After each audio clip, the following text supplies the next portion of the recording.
Bel Mariano, kahilera sa Best Dresses, itong mga sikat na artista na kung saan ay umani nga agad ng samot-saring komento dahil sa nakuhang award nito. Hindi nga raw isa, pero tatlo ang nakuha ngayong taon kung saan puno nga talaga ng sorpresa.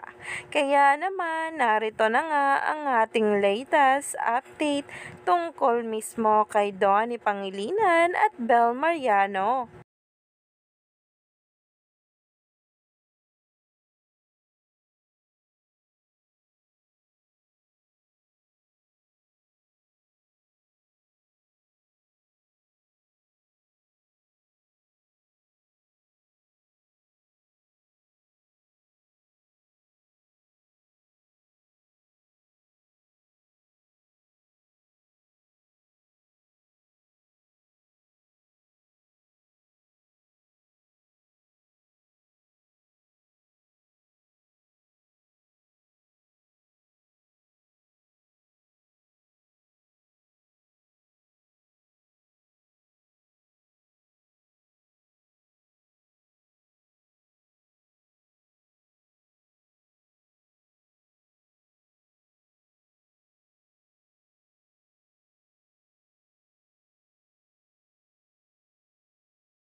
Stay tuned lang tayo for more updates tungkol mismo kay Belle at kay Donnie sa mga susunod na araw dahil marami pa nga talaga tayong dapat abangan.